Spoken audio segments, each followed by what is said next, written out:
Kaswelo ko, i-share ko lang ang ganap sa araw na to. Tara, samahan niyo ako hanggang dulo. Pumunta nga pala kami dito sa sementeryo dahil anniversary kasi ng tatay ko. So nagdala ako ng spaghetti at dito na rin na kami nagkape.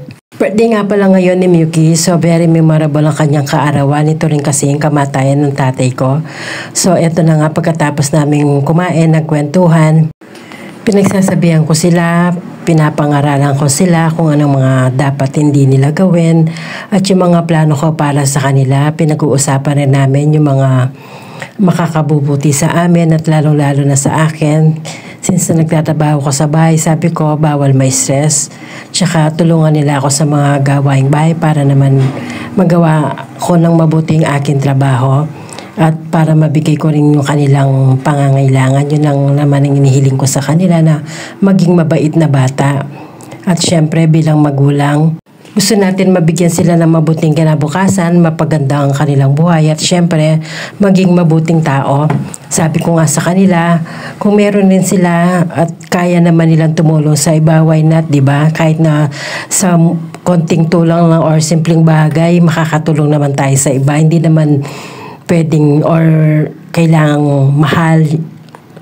Kung ano lang yung kaya mong bigay, okay na yun, basta nasa puso yung pagtulong mo. At syempre, lagi ko rin sinasabi sa kanila na huwag nilang kakalimutang magdasal. Lagi silang humingi ng gabay sa Panginoon. At syempre, lagi yung sinasabi sa kanila magpakabait at huwag silang mag-away. Kanya naman yung mga bata, makukulit yan. Minsan nag-aaway, hindi mo maiwasan. E tayo nga mga matatanda, nag-aaway or nagtatampuhan, sila pa kaya mga bata. Pagkatapos nga namin sa sementeryo, pupunta na kami dito sa kuya ko para bigyan naman siya ng sorpresa. At eto na nga, prinang ko muna siya bago ibigay yung surprise ko sa kanya.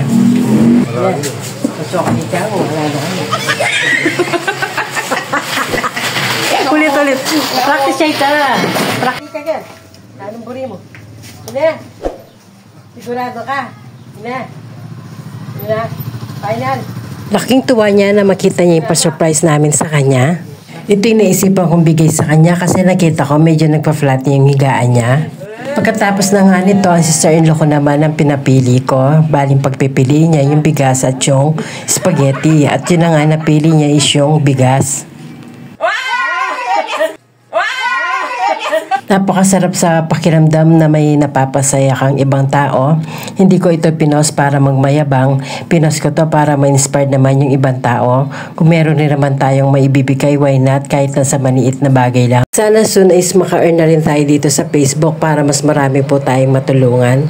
Sana po nagustuhan yung aking video. Kung nagustuhan nyo, please like, follow, and share para naman madagdagan yung ating bibigyan. Thanks for watching. Have a good day.